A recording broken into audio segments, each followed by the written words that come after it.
Welcome to Vintage Coin Op Restorations and International Mutoscope's Open Doors. Well, if you watch our first video, we did a pretty quick one on what our game plan was for this machine. And at that time, we really didn't know how it operated. But since then, and quite a bit of hours, we have figured it all out. And if you watched the first one again, you would have remembered and maybe would have seen that the machine itself, although pretty much all original, it was kind of dry, getting really dry. The veneer, I can feel that it was just, super dry. So one of the things we do, some people who might just spray some wax on there, but the proper way to do this is using a furniture wax. I like to use Mylands, made out in England. There's a couple other ones. Locally here in the U.S. is Brie wax.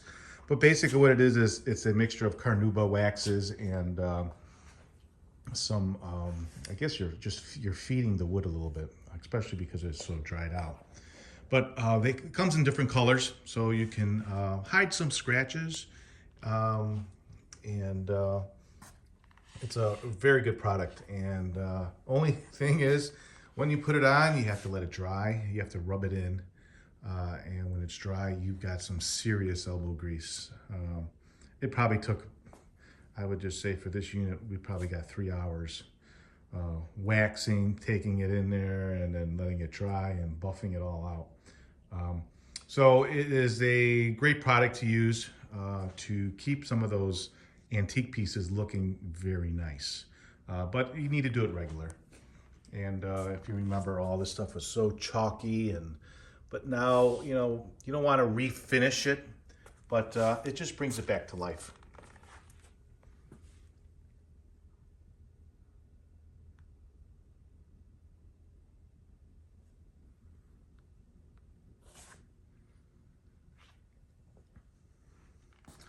And yes, this is what it's all about.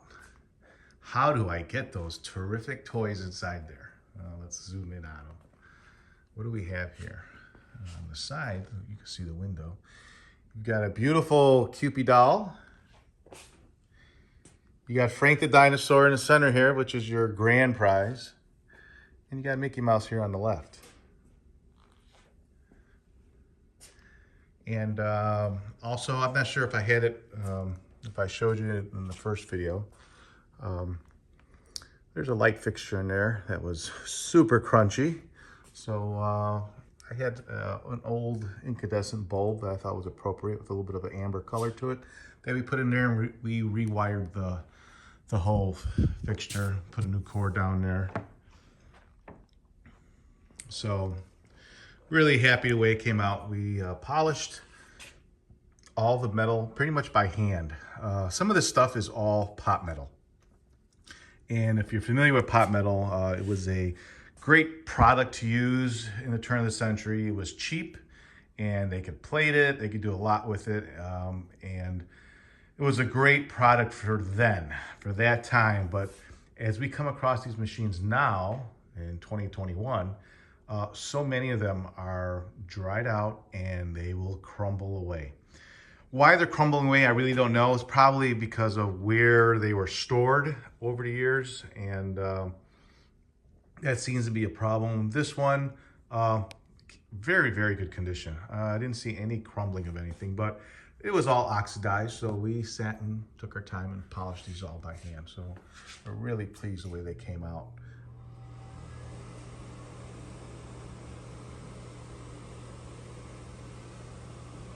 So, what is the object of this game? Obviously, it's not. It's a merchandiser. A couple things I'd like to say about it. Not always, I would think.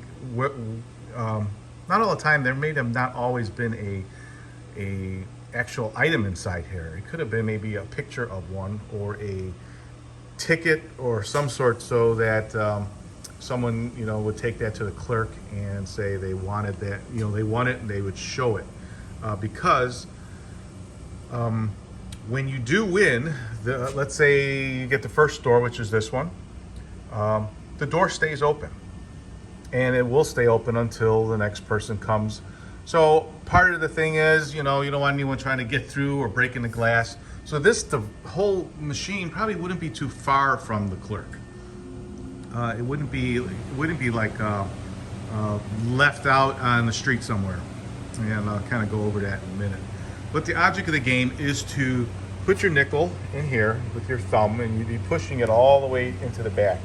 And when you put it back there, it's going to sit there for a second as you use this left to right, and you'll know that a little bit to the right there's a little slot where the nickel will drop, and then you got to go back and forth to get it all the way down to excellent.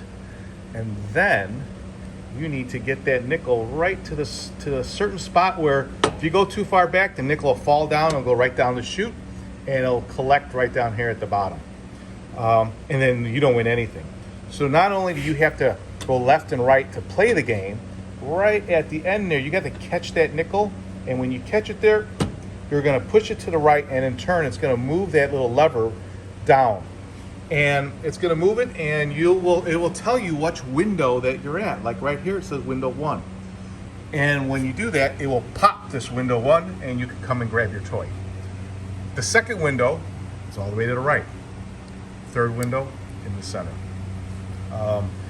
Very hard to play this game. A lot of nickels went into this machine, and not too many of these toys were dispensed. Because one of the things that once all the windows are left open, well, nobody will want to play the game. The clerk would have to come here. You'll see there are two locks.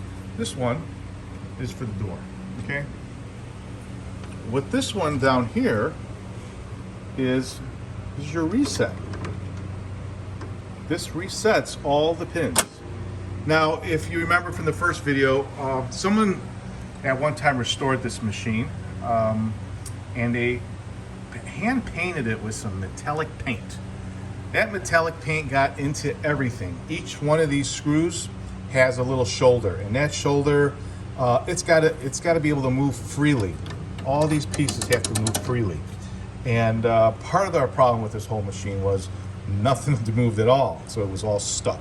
So basically we took every single piece apart, every screw apart, cleaned and detailed every single part, put it all back together. We did change some springs to get this thing to work. And we have a little counter here, and if I read it correctly, it says 2,378 times 5. That's quite a bit, but I would have expected it to be even more. So when I had it apart, I kind of went backwards on it to see, is it possible that you can go backwards on this thing and reset it to a lower number? I was not able to.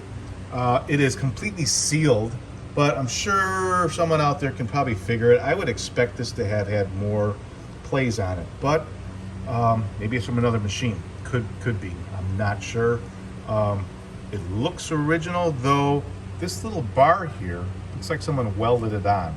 So it's very possible that this might have been put on at another time. To tap two little holes here and put this device in here, fairly simple thing to do, but you can see that, you know, if it was original, you would have had something more than 2 spot welds. In fact, there's not a spot weld on this whole machine except for those 2 where this little lever was on. So I'm going to guess and pretty much say that this was added on sometime in its, you know, history of, you know, being out there, being operated somewhere. Someone put this on there as a secondary, another time to keep track of how many nickels they actually have. So inside here, the back is not a mirror. The back is metal. It's polished metal. This is all the original glass.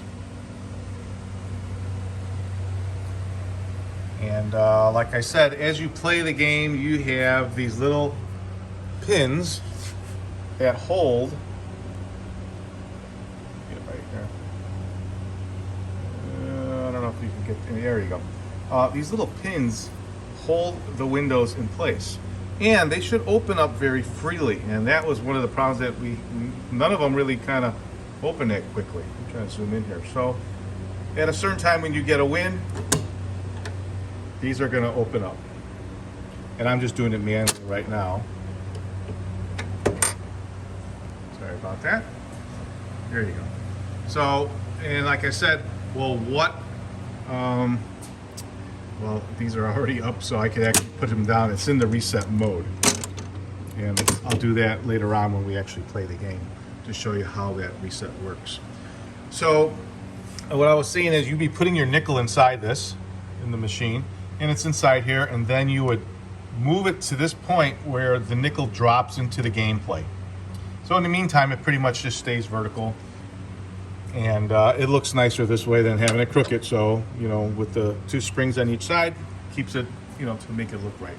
Obviously, the blue shield here is your coin drop, and it drops it down below. Let's take a look down here. All right. Down here at the bottom,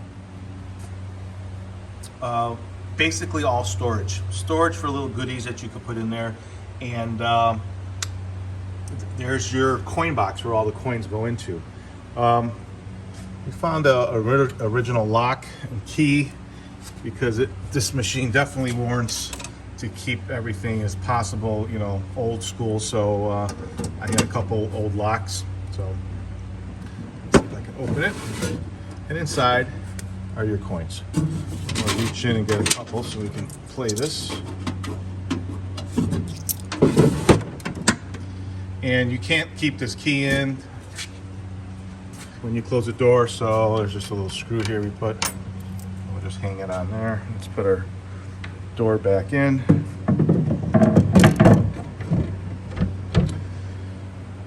All right, well, get my little stick.